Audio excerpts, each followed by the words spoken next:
ये तो मैं बहुत नीचे आ गया हूँ, पर मुद्रिका कहाँ है? मैंने वो सभी कार्य पूर्ण कर लिए सीते, जिसके लिए यह अवतार हुआ। और नियति का सत्य है कि उद्देश्य से पूर्व और उसके पूर्ण होने के पश्चात उस स्थान पर रहने की कोई आवश्यकता नहीं है। इसलिए यह आवश्यक है सीते कि मेरे वैकुंठ लौटने का समय निश्चित किया जा सके।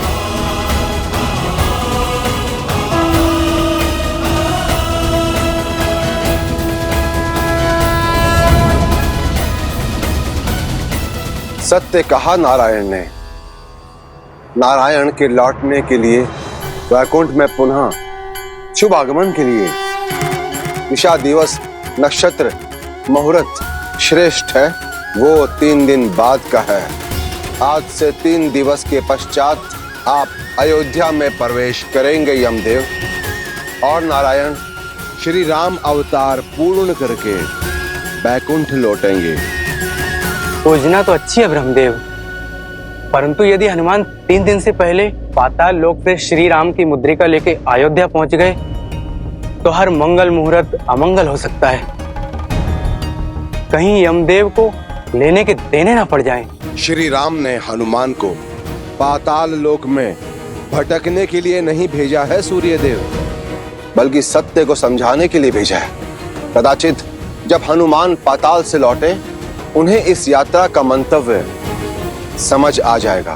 किंतु हनुमान तो हनुमान ठहरे, यदि नहीं समझे तो, कहीं समय से पहले आ गए तो? उसकी चिंता मत कीजिए सूर्यदेव, इस यात्रा की सारी व्यवस्थाएं की जा चुकी है, क्योंकि हनुमान को पुनः लौटने और किसी भी प्रकार की बाधा उत्पन्न करने से रोकेंगी।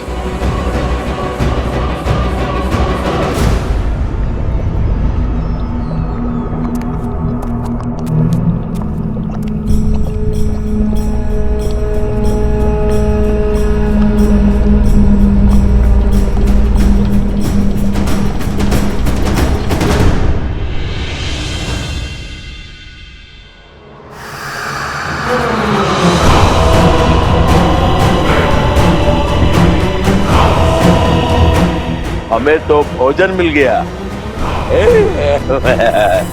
आओ मिलकर खाते हैं।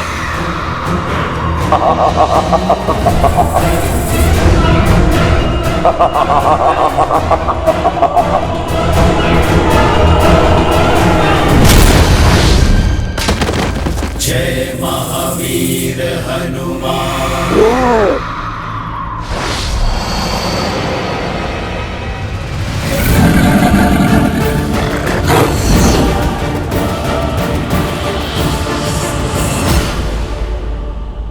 जय सिया राम।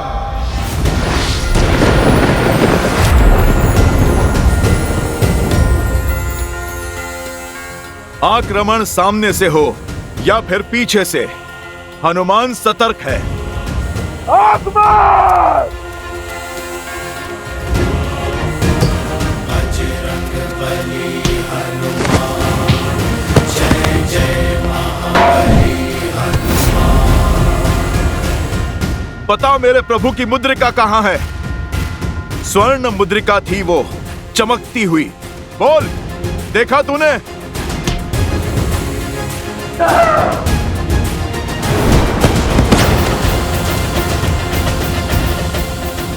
जब मार से डरते हो तो फिर प्रहार क्यों करते हो मूर्ख?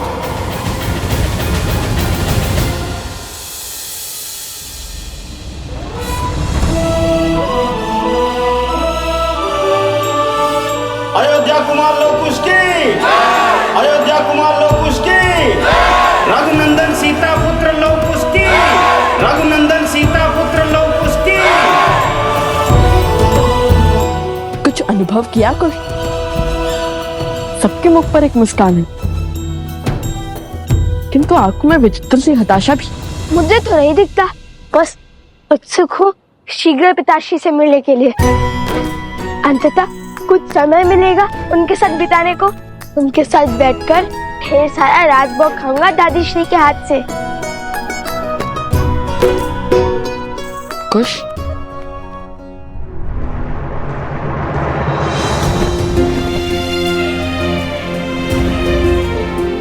मेरे दोनों भतीजे यहाँ पहुंच चुके हैं। शीघ्र ही मेरी भाभी माँ भी अवश्य लौटेंगी।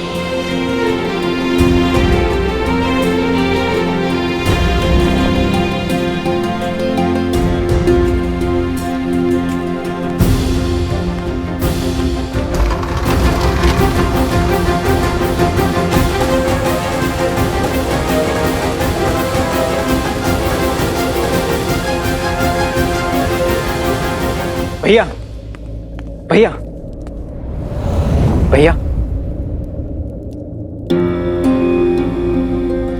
लवकुश भारत भ्रमण करके लौट आए हैं, आपसे मिलना चाहते हैं। बड़ी लंबी यात्रा करके आए हैं मेरे पुत्र, उनसे कहो पहले थोड़ा विश्राम करने। मैं उनसे बाद में मिलूंगा भरत।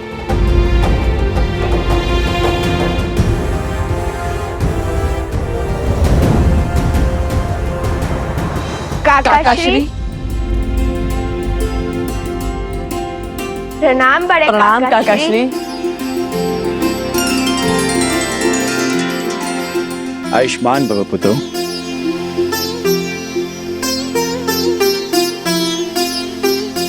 और पिताश्री? भैया शीघ्र तुम दोनों से मिलेंगे।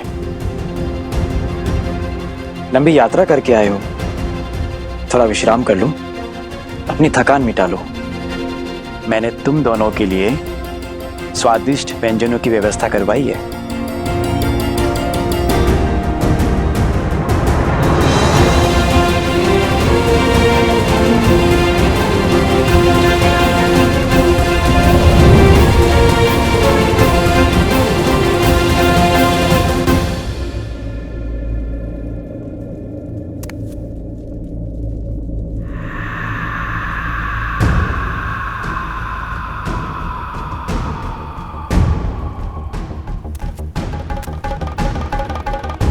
कहां लुप्त हो गई प्रभु की मुद्रिका?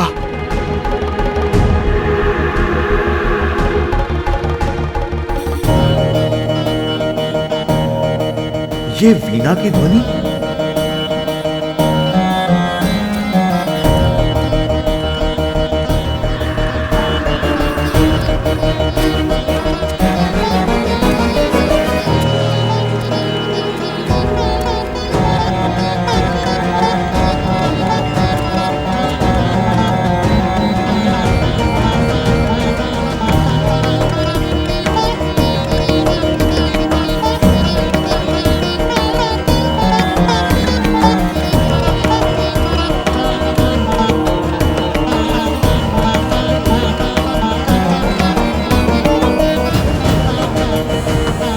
जय सिया राम महाराज महाबली।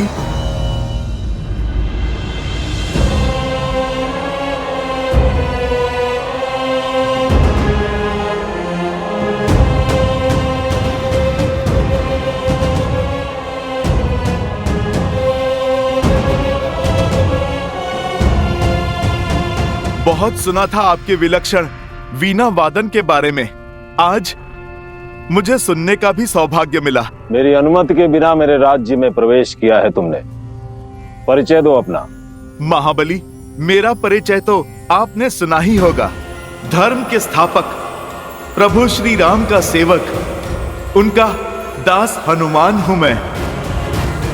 नियति संकट में है महाबली, जितना हो सके तुम्हें उतना समय व्यतीत करवाना होगा। ये मेरा सौभाग्य है कि आज स्वयं वीर बजरंग बली हनुमान मेरे लोक में पधारे हैं। ये तो विशेष दिन है। आपकी संगीत साधना में बाधा डालने के लिए मैं क्षमा चाहता हूं महाराज, किंतु एक आवश्यक कार्य आन पड़ा है। सबका संकट हरने वाले संकट मोचन हनुमान को आज मेरी आवश्यकता आ पड़ी, ये कैसे हो सकता है? आप सच में हनुमान ही है ना? कभी कभी सूर्य के आकाश में प्रज्वलित होते हुए भी धरती पर अंधेरा छा जाता है जब राहु उन पर ग्रहण लगाता है। बस आप समझ लीजिए, मैं भी उसी भांति एक दुविधा में फंसा हूँ। क्या है कि एक स्वर्ण मुद्रिका यहाँ कदाचित आपके लोक में आ गई है, जो मेरे प्रभु की और माता सीता की अंतिम स्मृति चिन्ह है। आप कृपा करके उसे ढूंढने में मेरी सहायता कर दीजिए।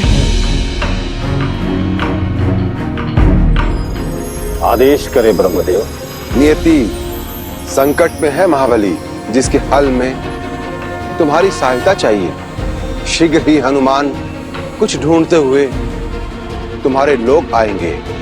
जितना हो सके तुम्हें उतना समय व्यतीत करवाना होगा, क्योंकि समय ही एक ऐसा तत्व है जो कठिन से कठिन परीक्षा ले सकता है। तुम्हें हनुमान को पाताल लोक में उलझाए रखना होगा, और हां, इस प्रकार कि उन्हें तनिक भी संदेह ना हो। महाबली, आप कहां खो गए? आप कुछ बताइए ना, क्या आप जानते हैं उस मुद्रिका के विषय में? युग भर पहले एक भूल हुई थी मुझसे। एक अपात्र को सहायता का वचन दिया था मैंने, और बदले में उसने मुझसे तीनों लोग छीन लिए। अर्थात आप मेरी सहायता नहीं करेंगे? सहायता अवश्य करूंगा, किंतु उससे पहले तुम्हें यह सिद्ध करना होगा कि तुम पात्र हो।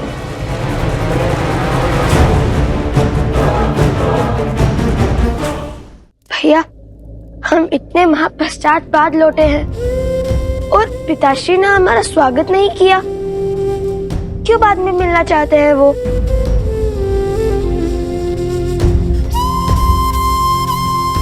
वो केवल हमारे पिता ही नहीं, अयोध्या के महाराज भी हैं। किसी कार्य में व्यस्त होंगे। नहीं भैया, बात कुछ और लगती है। आपने कहा था ना कि प्रजा के मुख पर मुस्कान है, किंतु उनकी आंखों पर हताशा। वही मैंने भरत काकाश्री के मुख पर भी अनुभव किया। कुछ ऐसा है जो हमसे छुपाया जा रहा है। यदि हमारे आने का संदेश पिताश्री तक जा सकता है, तो हम क्यों नहीं जा सकते पिताश्री के पास?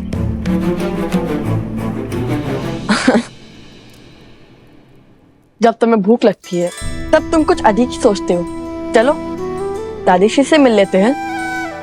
राज भोग तुम्हारी प्रतीक्षा कर रहा होगा।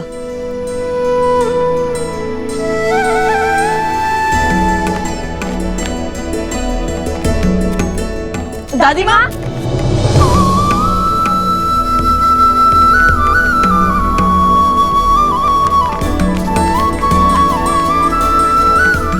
हम लौट आए दादी माँ।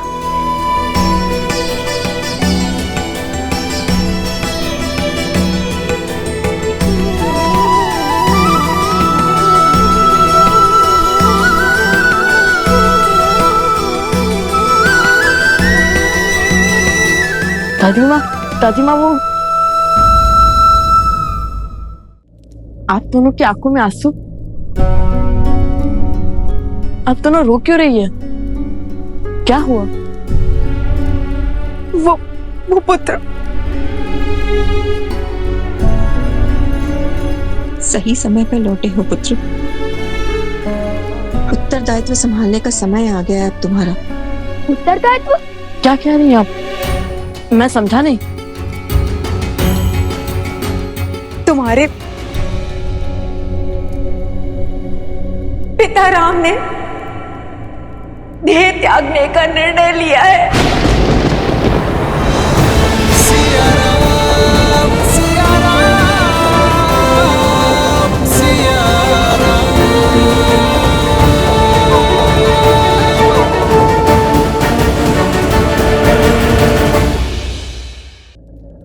तुम्हारे पिता राम ने देह त्यागने का निर्णय लिया है। सिया राम, सिया राम, सिया राम।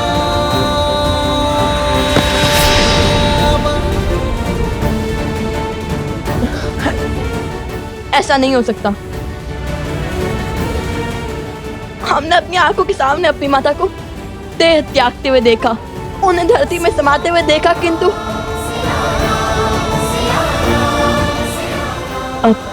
अब हम अपने पिता को जाने नहीं देंगे। हम उन्हें नहीं जाने देंगे। मेरे कुछ प्रश्नों के उत्तर देने होंगे तुम्हें। मैं सज्ज हूँ, आप कृपा करके शीघ्र पूछिए। पहले सिद्ध तो करो कि तुम हनुमान हो या नहीं। अर्थात? कहा ना कि एक बार मैं चला गया हूं हनुमान। वामन के भेष में स्वयं नारायण मेरे समक्ष आए थे। उसी प्रकार हनुमान के भेष में कोई और भी तो आ सकता है। और बिना परीक्षा लिए मैं प्रभु श्री राम और माता सीता की अमूल्य स्मृति चिन्ह का रहस्य कदापि नहीं बता सकता। मैं अभी आपको अपना हृदय फाड़ कर दिखा सकता हूँ कि मेरे मन में केवल मेरे प्रभु श्री राम और माता सीता ही बसते हैं।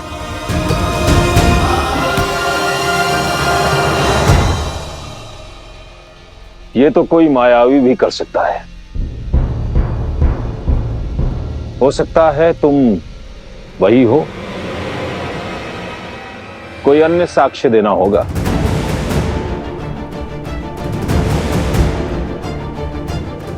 कैसे सिद्ध करूं? आपको मुद्रिका के विषय में कुछ ज्ञात है भी या नहीं? आप कहीं मेरा समय व्यर्थ तो नहीं कर रहे? समय तो व्यर्थ तुम कर रहे हो हनुमान, मेरे प्रश्नों का उत्तर ना देकर। पहले सिद्ध तो करो कि तुम हनुमान हो या नहीं।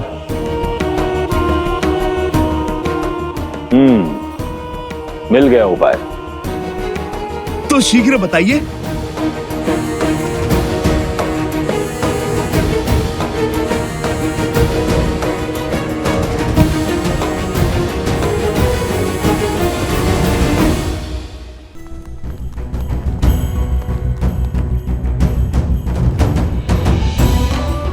काकाश्री,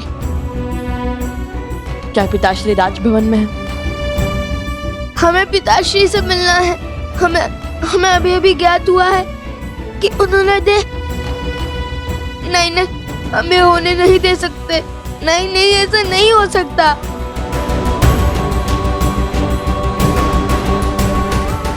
ऐसा होने कौन देना चाहता है पुत्रों? कोई भी तो नहीं। कैसे बताऊं मैं कि मैंने स्वयं को किस प्रकार संभाला है। भाई अचानक सब कुछ दान कर देने का नियम है। नियति कहती है भरत कि जिस दिन कुछ दान ना दिया जाए वो दिन नहीं है भरत। आप सत्य में एक के बाद एक महान उदाहरण प्रस्तुत कर रहे हैं भैया। जैसे आर्यवर्त के सारे ऋषि उपस्थित हैं और अपने गुरुओं को समर्पण के बाद जो आपके पास शेष है उससे तुम्हारे प्रेम और स्नेह के अतिरिक्त कुछ नहीं है जो मेरा है भरत। क्या लेकर जा सकता हूं मैं स्मृति, प्रेम और स्नेह के अतिरिक्त? श्री रामचंद्र कृपालु भजु मन हरण भव भय दारुणम। तुम दोनों उनके पुत्र हो, उनके अंश हो तुम दोनों। पर मैं उनसे जन्मा नहीं, किंतु फिर भी उनकी संतान ही हूं। भैया ने मुझे सदैव एक पिता के समान संभाला है और मैंने भी उन्हें एक अपने पिता महाराज दशरथ की भांति ही सम्मान दिया। उनका प्रेम इस सीमा तक है कि उन्होंने स्वयं मुझसे अपने आप से दूर कर दिया ताकि मुझे मन के कष्ट न सहने पड़े। एक वचन मैं निभा रहा हूं तो दूसरा वचन तुम निभाओ भरत। अयोध्या की सेवा करो। मेरे भाग्य में तो संतों की सेवा का सुख और असुरों के आतंक का अंत करना है। मेरा मार्गदर्शक तो स्वयं धर्म है और मैं उसी के दिखाए पथ पर चलूंगा। मैं आज भी उनकी आज्ञा के विरुद्ध नहीं जा सकता। वे शीघ्र अतिशीघ्र अपने राज्य के कार्यभार को शेष करना चाहते हैं और जब तक प्रभु श्री राम तुमसे मिलने के लिए नहीं कहेंगे तब तक तुम उनसे नहीं मिल सकते।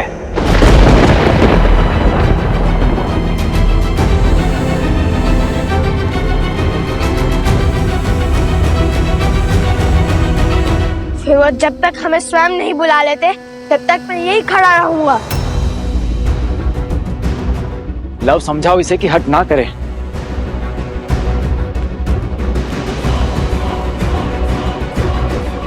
मैं भी कुछ के साथ यही हूँ काकाश्री।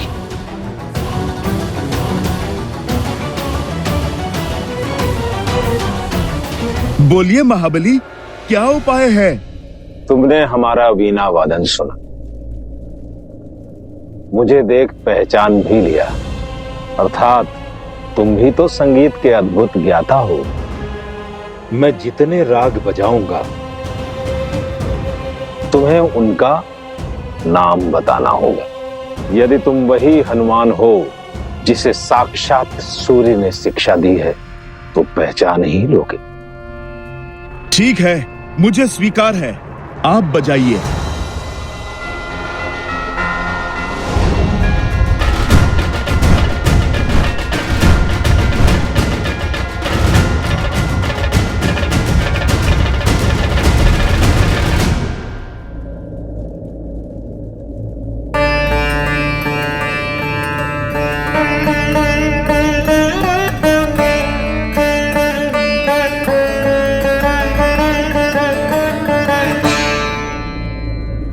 राग भैरव।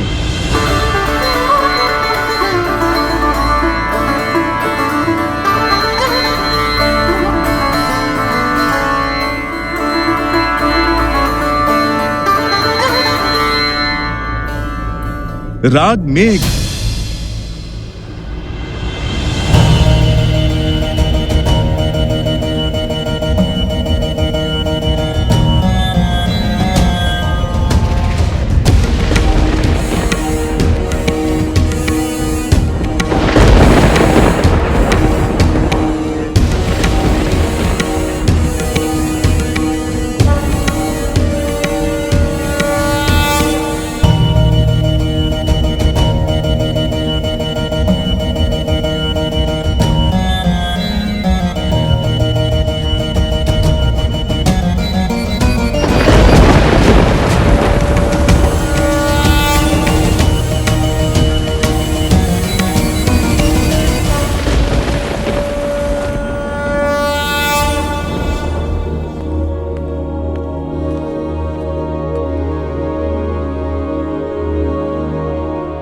भैया, लव कुश बाहर खड़े हैं, आपकी प्रतीक्षा कर रहे हैं।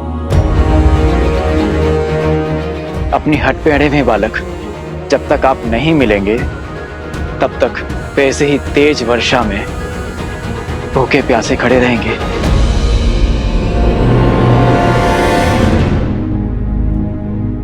उन्हें भीतर ले आओ भरत।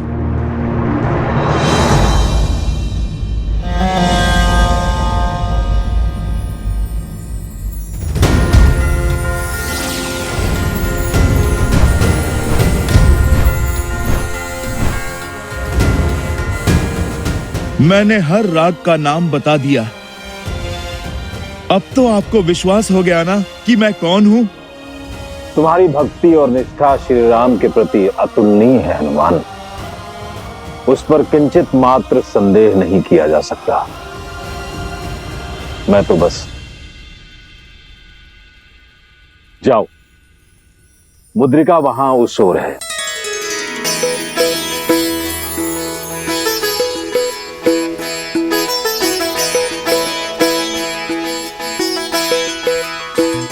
तुम्हें तो ब्रह्मदेव की आज्ञा भी नहीं रोक सकती हनुमान। तुम्हारे मन में केवल राम है हनुमान। आशा करता हूं कि श्री राम की यही भक्ति तुम्हें सत्य को समझने और स्वीकार करने का संबल दे, क्योंकि उनके जाने का समय हो गया।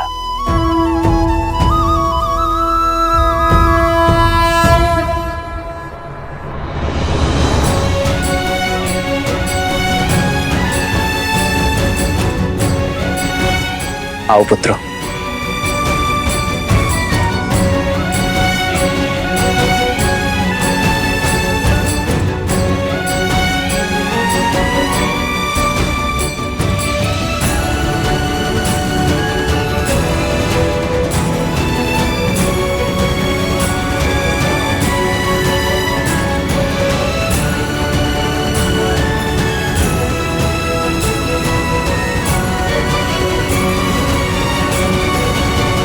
देवताओं के मार्ग में बाधा डालकर महाबली ने अपनी असुर प्रवृत्ति दिखाई दी। अरे इतनी शीघ्र हनुमान को मुद्रा का मार्ग बताने की आवश्यकता क्या थी? वो थोड़ा और विलंब कर सकते थे क्या? कुछ समय के लिए रोक नहीं सकते थे वो? जो हर परीक्षा में खरा उतरे उसे अधिक समय तक रोकना ठीक नहीं। यदि इतनी परीक्षा के बाद भी हनुमान को यदि सत्य न बताया गया होता तो महाबली के लिए संकट जन्म ले सकता था। फिर भी उन्होंने बहुत समय तक हनुमान को रोके रखा। किंतु ब्रह्मदेव, चिंतित क्यों होते हो देवराज? पाताल लोक में केवल महाबली ही तो नहीं है जो हनुमान को विलंब कराएं।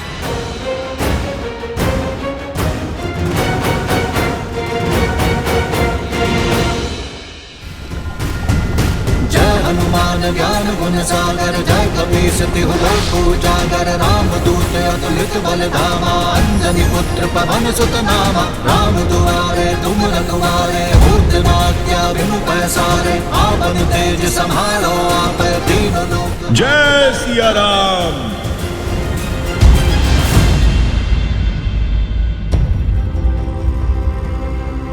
प्रतीत होता है प्रभु की मुद्रिका यहीं पहुंच गई है।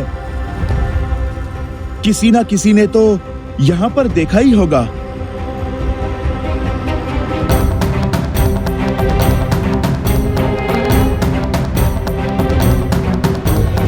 नागदलपति, कोई आ रहा है। लगता है फिर से असुर आ रहे हैं, सावधान रहो। एक क्षण, ये तो वानर लग रहा है। मूर्ख मत बनो। कोई वानर यहाँ कैसे आएगा और क्यों? असुर बड़े मायावी होते हैं। अवश्य यह हमें भ्रम में डालने के लिए कोई वानर का रूप धरकर यहाँ पर आ रहा है।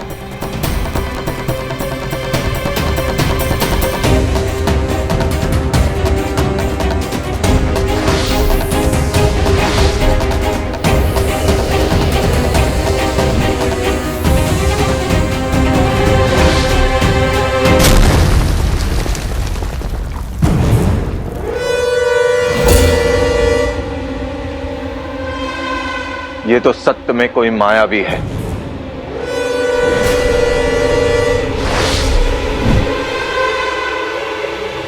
आक्रमण!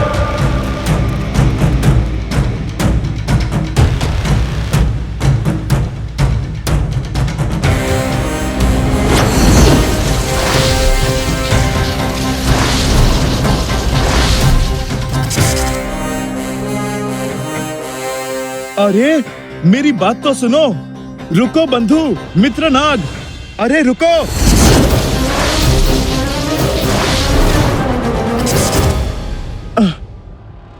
तुम तो समझ ही नहीं रहे। अरे रुको तो सही। जय महावीर हनुमान। कह दीजिए पिताश्री कि ये असत्य है। आप कहीं नहीं जा रहे हैं। क्या सिया का राम कभी असत्य बोल सकता है? हमें सत्य स्वीकार नहीं। स्वीकारना होगा पुत्र। नियति के चक्र से कोई नहीं बच सकता। नियति होती है सृष्टि के उत्थान के लिए। जब पूरी सृष्टि आपके मार्गदर्शन की अपेक्षा करती है तब नियति आपको कैसे?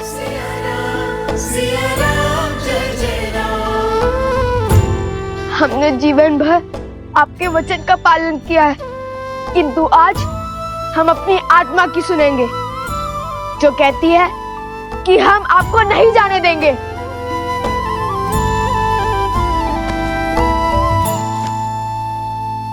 नियति बहता जल है पुत्र, उसे बहना होगा। यदि उसे बहने से रोका तो वो मलिन होगा, दुर्गंध आएगी। संसार में नए पेड़ पौधे पनपे हैं, इसलिए ये अति आवश्यक है कि पुराने वृक्ष उन्हें स्थान दे।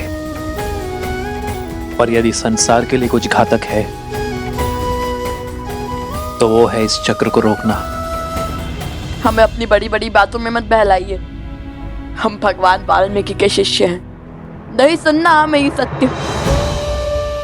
लव, मेरी बात सुनो पुत्र। यदि माता सीता का वनवास जाना, आपका रघुवंश से बिछड़ना, यदि ये सब नियति है तो फिर हम है नियति। क्योंकि संसार के लिए व्यक्ति उसके लिए गए चयन से चलता है, नियति से नहीं। यदि हमारे पितामह और आपके पिता महाराज दशरथ का वचन निभाने के लिए आप वनवास न चुनते तो ये सब कभी ना होता। यदि हम अश्वमेध यज्ञ के अश्व को रोकने का चयन ना करते तो माता सीता और आपको पुनर्मिलन कभी ना होता। यदि अयोध्यावासी हमारी माता से अग्नि परीक्षा की मांग न करते तो माता हमारे बीच में होती। किंतु सबके चयन का ही तो है पिताश्री, और हमारा चयन ये है कि हम आपको कहीं नहीं जाने देंगे।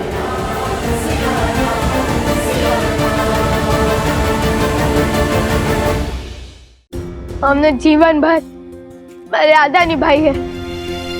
पहले अपनी माता की सिखाई रीति का पालन किया, फिर रघुकुल की रीति का, परंतु आज नहीं। हम जो कर सकते हैं हम करेंगे, किंतु आपको जाने नहीं देंगे। लवकुश, लवकुश,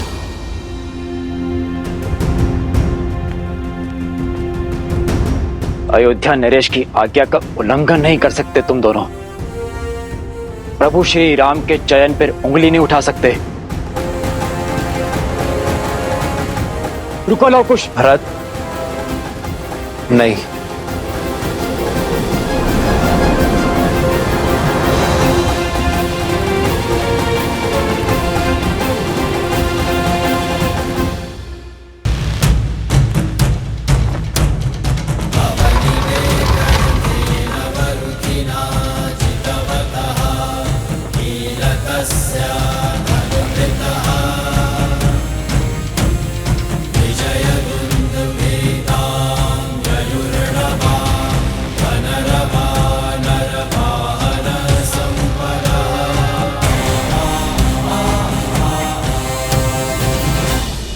अरे नाग, तुम मुझ पर क्यों प्रहार कर रहे हो? मैं कोई असुर नहीं हूं।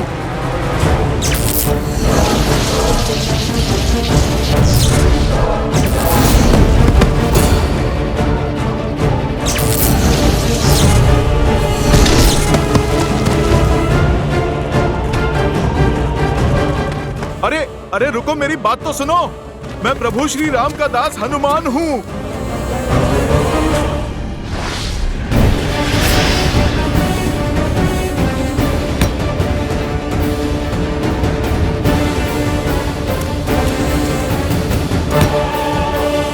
फंस गए असुर। हम नागों को मूर्ख समझा है, नाग पास में फंसे हो। अब तुम्हें यहाँ से निकलने का अवसर नहीं मिलेगा असुर। अब तो सीमा पार कर दी तुम लोगों ने। मैं असुर नहीं हूं, वानर हूं, राम भक्त हनुमान। प्रयास मत करो असुर। इस पास में स्वयं महादेव के नाग, हमारे महाराज वासुकी की ऊर्जा है, तोड़ नहीं पाओगे इसे। देखो, मैं इस पाश को तोड़ सकता हूं। ना मैं यहाँ युद्ध करने आया हूं और ना महादेव के नाग वासुकी की शक्ति का अपमान करना चाहता हूं। मेरे पास समय बहुत कम है। कृपा करके मुझे बस इतना सा बता दो कि धरा से फिसलकर कोई स्वर्ण मुद्रिका यहाँ पर आई है। वो मेरे प्रभु की है। मुझे वो मुद्रिका मिल जाए, मैं शांति से लौट जाऊंगा। तुम्हें क्या हम मूर्ख दिखते हैं? धरती से एक मुद्रिका गिरकर पाताल लोक तक आ गई। अरे असत्य बोलना है तो ऐसा बोलो कि कम से कम हम उस पर विश्वास कर सके। अरे भाई, मैं सच कह रहा हूँ। सत्य हम जान चुके हैं असुर। चलो अब अपने वास्तविक रूप में आओ। यहाँ फिर इसी रूप में सड़ते रहो यहीं पर।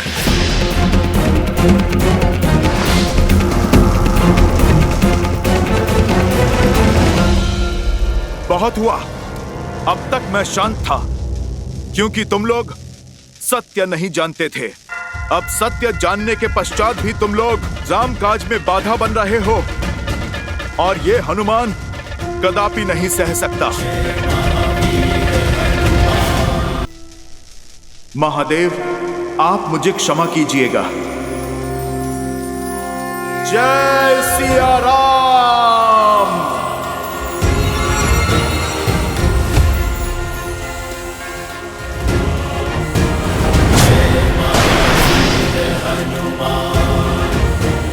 बहुत बातें कर ली, अब तो मुक्कालात हो जाए।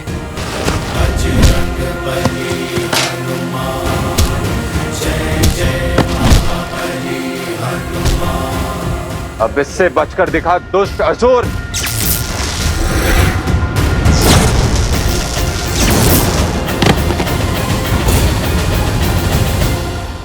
सभा में बिना अनुमति प्रवेश का दंड जानते हो सैनिक?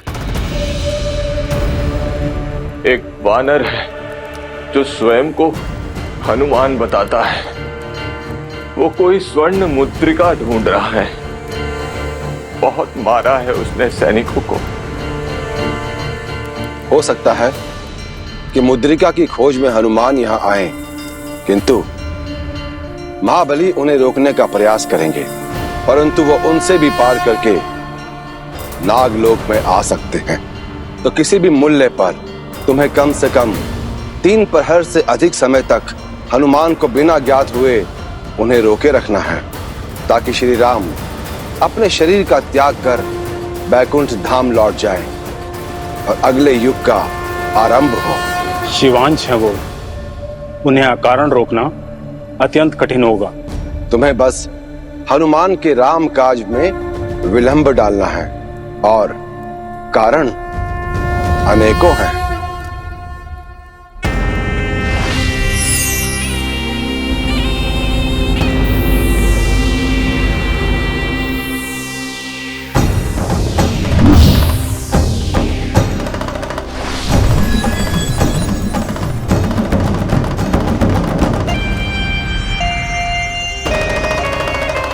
क्या आदेश महाराज वासुकी?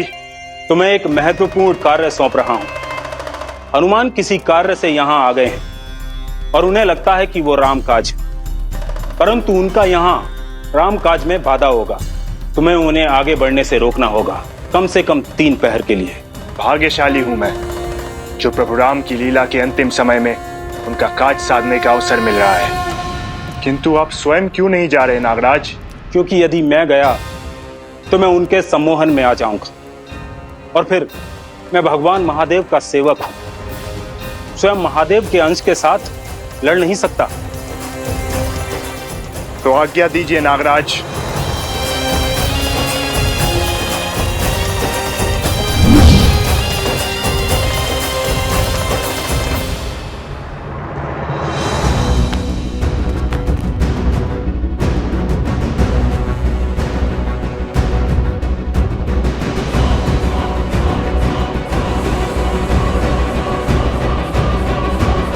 उचित कहा तुमने कुश। यदि नियति की ये मांग है कि काल अयोध्या में प्रवेश करे, यदि वो ये चाहती है कि यमदेव रघुकुल पर अपनी दृष्टि डाले, तो ठीक है, हम यमदेव से युद्ध छेड़ देंगे।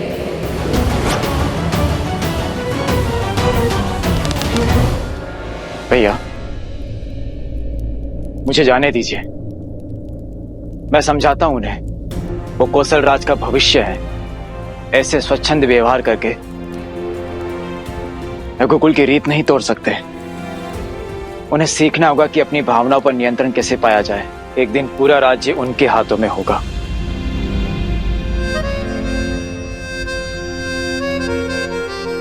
मैं तुम्हारी चिंता समझता हूं भरत,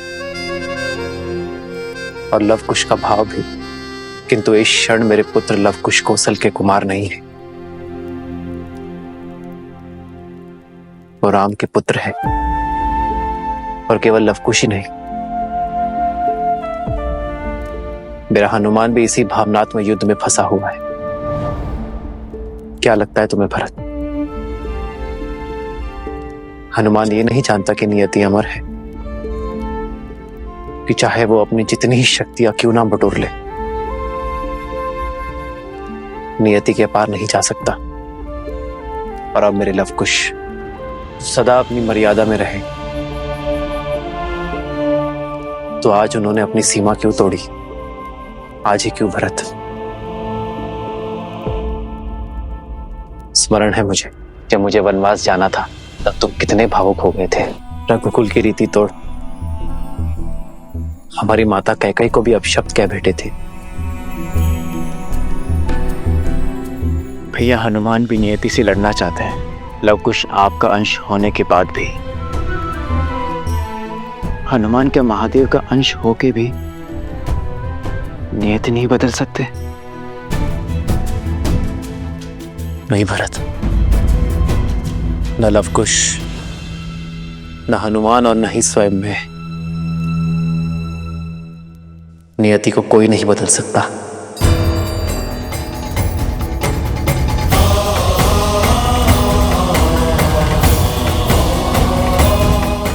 क्योंकि जैसे हर कर्म का फल होता है, वैसे ही हर व्यक्ति को नियति के नियमों का पालन करना पड़ता है, कि चाहे मनुष्य हो या देवता। नियति के चक्रव्यूह से कोई बाहर नहीं जा सकता।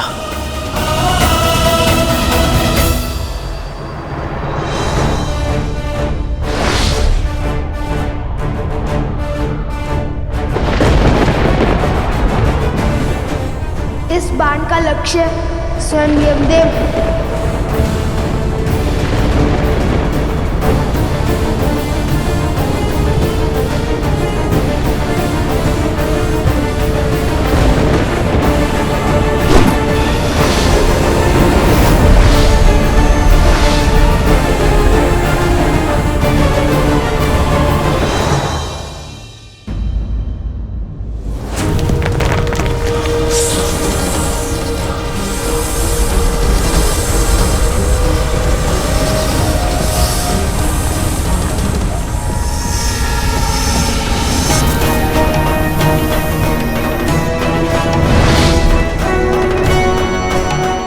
प्रणाम स्वीकार करें महाबली हनुमान।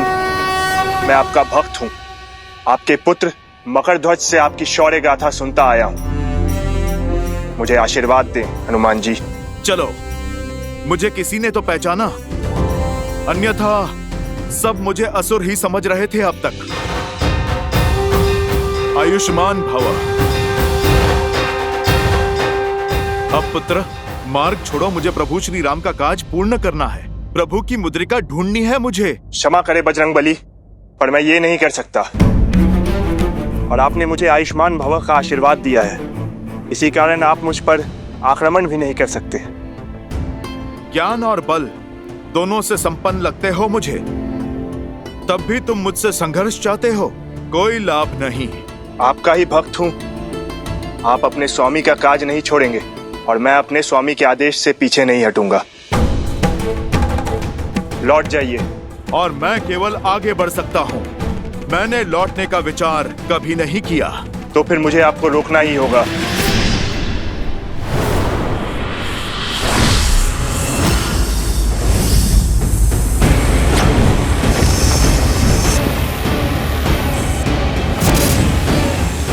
जय सिया राम।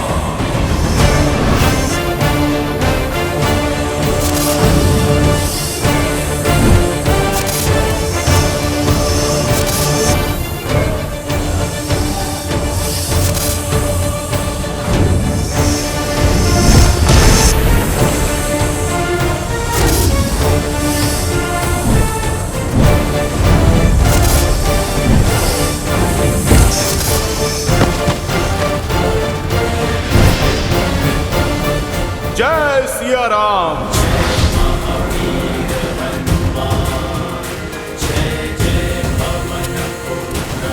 रुक जाइए, नागराज की आज्ञा है ये। मैं आपको रोक के रहूंगा। ओह, तो नागराज ने मुझे रोकने का आदेश दिया है, पर ऐसा क्यों?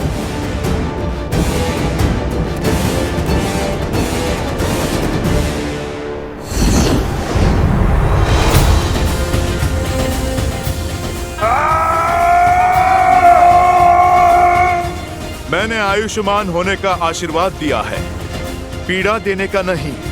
मैं तुम्हें मारूंगा नहीं, पर छोड़ूंगा भी नहीं।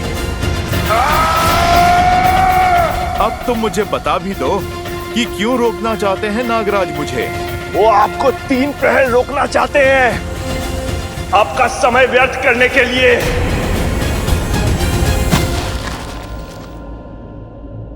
तो बाधा यहां पर नहीं, कहीं और है।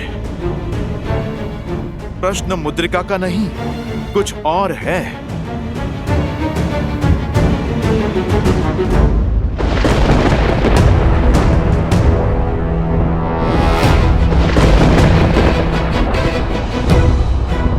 देव का कोई उत्तर नहीं आया अभी तक।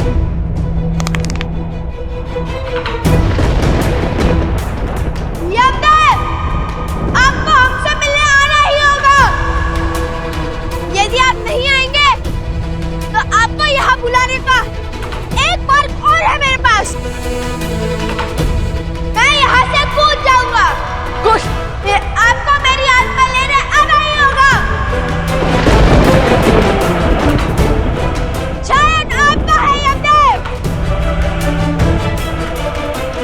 अब क्या? लव कुश श्री राम की संतान है। यदि कुश ने वचन दिया है कि आप ना गए तो वो प्राण त्याग देगा। अर्थात मनुष्य समझता है कि सब कुछ उसके हाथों में है, परंतु नियति के नियम कभी नहीं बदलते। कालपुरुष,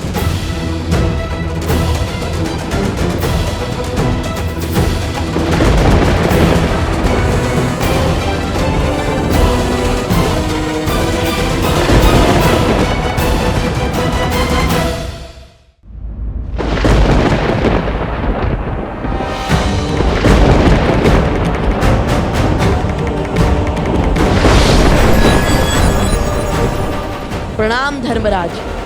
तुम दोनों ने मुझे यहाँ बुलाया, मैं आ गया। हमने आपको यहाँ बुलाया है क्योंकि अयोध्या वासियों की रक्षा आपके हाथों में है। देव नियति के सेवक हैं, स्वामी नहीं।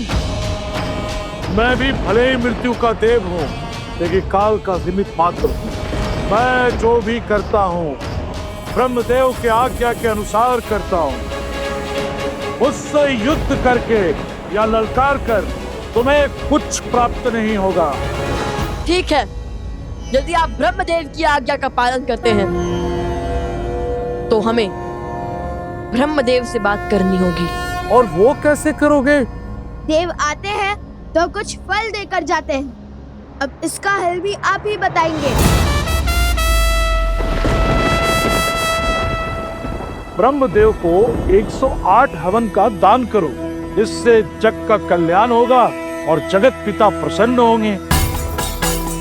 किसी न किसी रूप में तुम तक वो अपनी बात पहुंचा ही देंगे लवकुश।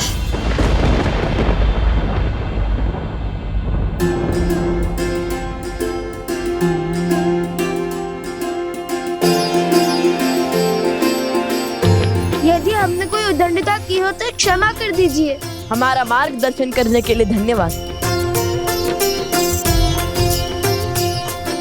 रघुकुल की जय हो और श्री राम और उनके वंशजों की सदैव जय हो।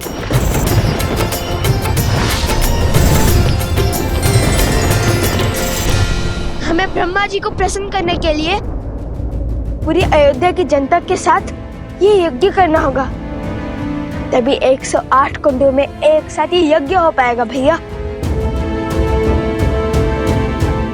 तुम मुझे पूरी बात बताओ, क्यों कहा नागराज ने ऐसा? मैं तुमसे पूछ रहा हूं। न मैं अधिक पीड़ा सह सकता हूं, न ही अपने स्वामी से विश्वासघात कर सकता हूं।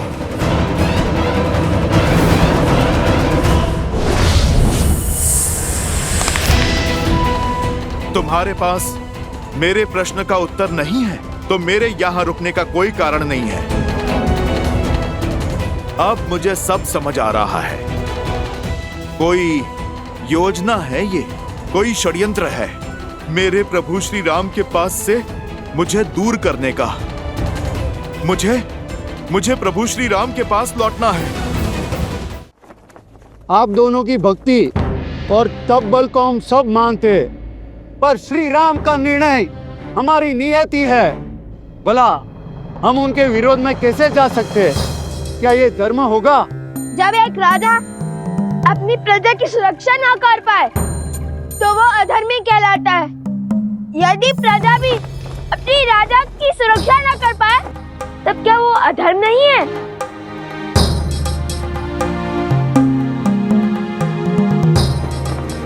अयोध्यापति श्री राम का जन्म धर्म की रक्षा के लिए तो हुआ था, तो क्या आज इनका स्वयं हमसे दूर जाना क्या यह धर्म होगा? श्री राम केवल राजा ही नहीं, अयोध्या की आत्मा है। हमें अयोध्या से उनकी आत्मा को नहीं जाने देना चाहिए, हमें रोकना ही होगा। हम आपके साथ हैं, आदेश दीजिए धर्म पथ पर बढ़ा कैसे जाए।